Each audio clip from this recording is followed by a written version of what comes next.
for joining with me again today. My topic this time is the worship of the god Mithras. The religion is called Mithraism, also known as the Mithriac mysteries. It was a Roman mystery religion of the god Mithras, and the mysteries were popular among the imperial Roman Empire from the 1st to the 4th centuries AD. Initiates of this religion called themselves those who were united by the handshake. The cult appears to have been centered in Rome and was popular in the western half of the Roman Empire, as far south as Roman Africa and as far north as Roman Britain. Mithraism was viewed as a rival of the religion of Christianity during the 1st to the 4th centuries. Numerous archaeological finds, including meeting places and monuments and artifacts, have contributed to our knowledge of Mithraism. I have another video showing some of these archaeological finds that you might be interested in. So I'll leave the address of that video in the description box for you, and I hope you'll check it out. The term Mithraism is a modern word used by current day scholars. At the time when the religion was actually being practiced, it was usually referred to as the Mithriac mysteries, or the mysteries of Mithras, or the mysteries of the Persians. The initiates to the religion, like all of the mystery cults, were required to swear an oath of secrecy and dedication.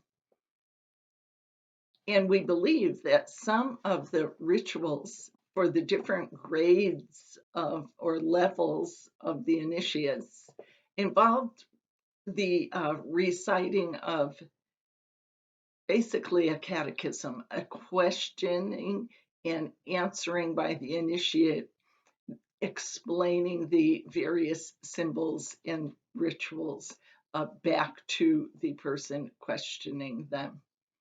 They had to reply with specific memorized answers. There are no Mithriac scriptures or writings left for us, or first-hand accounts of what their rituals or celebrations consisted of. The only writings we have are a few mentions by the Roman Catholic writers of the time. We also don't have the names of any of their leaders, teachers, or scribes, the sages who taught the religion to others. But it's clear from the archaeological evidence that almost all of their rituals involved feasting, because at the various sites, residues of meals are invariably found, and these include the bones from animals and also a lot of fruit, large quantities of fruit residue. For their feasts, the initiates reclined on benches along the sides of the Mithraeum, benches that were arranged along each side. There was usually room from anywhere between 15 and maybe 30 men to sit as they reclined on these benches for their meals.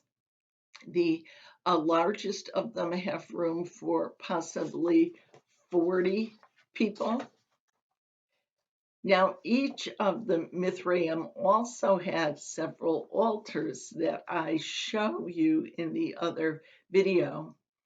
And these were usually at the farther end underneath the main representation of the Tauroctony, the bull scene. And they also contain a number of smaller altars, both in the main chamber and inside chambers. And each one of these altars, as was standard at Roman times, has an inscription indicating the person who had dedicated the altar to Mithras. It was a dedication inscription, and it is usually in fulfillment of a vow or in gratitude for favors that were received from the god Mithras.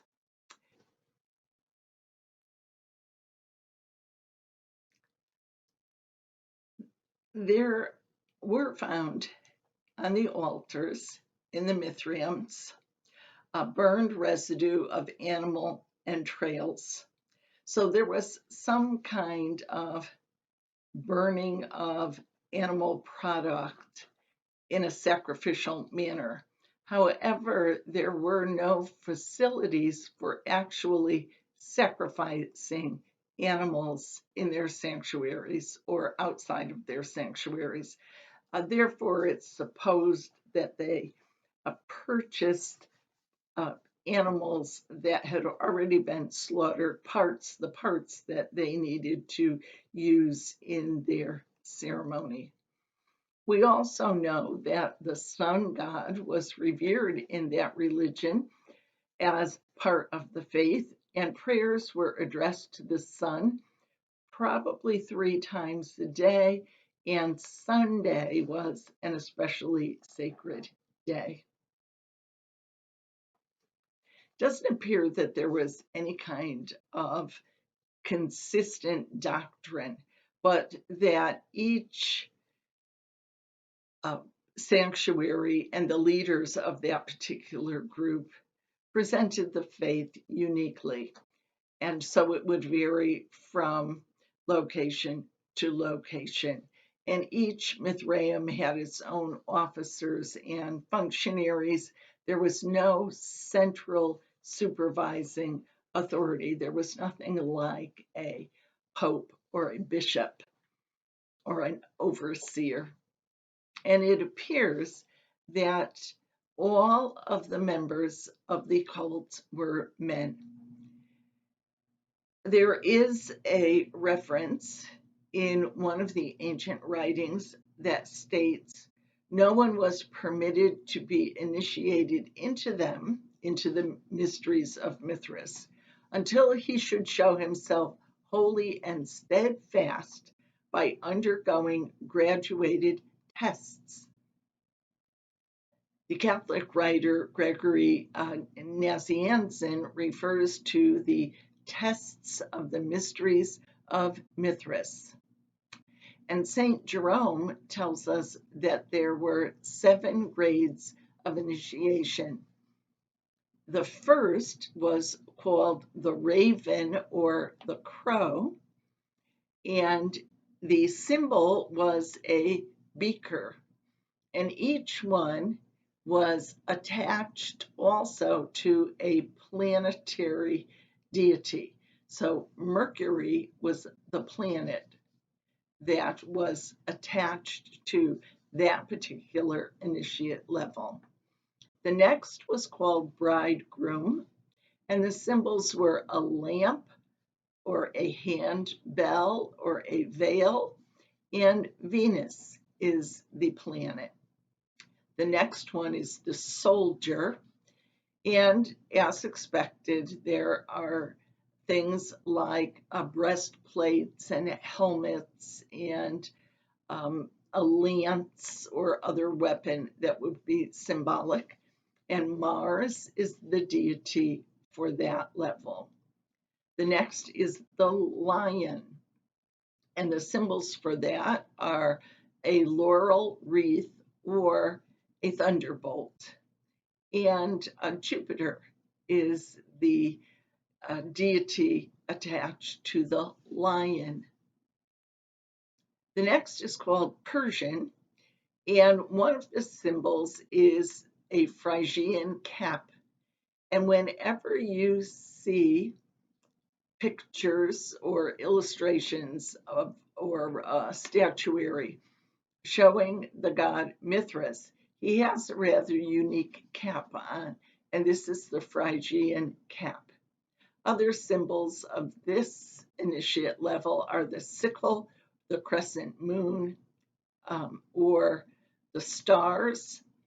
And Luna is the deity, and Luna is the deity symbolizing the moon, not one of the planets.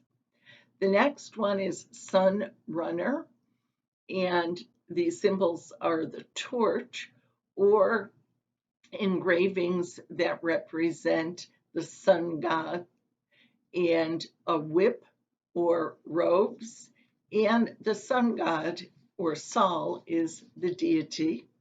And the last one is Father, and this shows a mitre, which is a kind of hat. We're familiar with that from the popes of Roman Catholicism. The shepherd's staff, or a garnet or ruby ring, and Saturn is the deity. Now, these initiates into each grade were required to undertake a test or an ordeal that involved exposure to heat or cold or threatened peril. In one place, dating in the early 3rd century, archaeologists have found an ordeal pit. Apparently, the initiate was placed in this pit and had to withstand an ordeal there. But by later in the 3rd century, the enacted trials seem to have been of less rigorous, and the ordeal pits have been floored over. Now, the final admission to the community was completed with a handshake with the father of that particular community, just as Mithras and Saul had shaken hands. As I mentioned, we have some lists of names, some membership lists, based primarily on the statuary and the inscriptions on the altars, and they include only male names. Soldiers were strongly represented in this religious cult, but we also find some merchants, some customs officials, and some lower dignitaries or bureaucrats, people today who would be labeled clerks or assistants. And very few, if any, of the initiates were in aristocratic levels of the society of the time.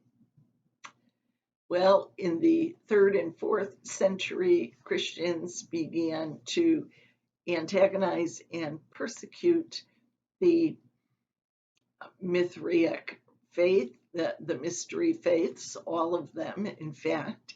And as Christianity became the accepted religion of the Roman Empire, the Mithriac religion was eventually eliminated in the late 4th century.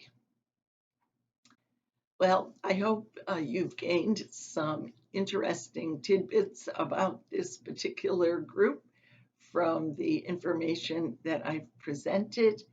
And as always, I invite you to leave your questions and comments. And also, I'm interested in a number of the suggestions that I have received for additional topics to talk about, some of them quite complicated and involving extensive research.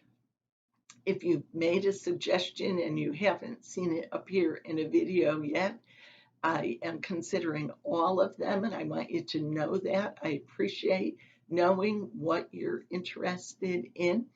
And if it is not too far afield from my area of interest and the bit of expertise that I have, I am pursuing them.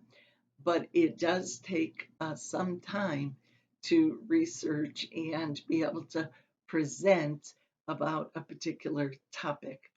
So please be patient with me.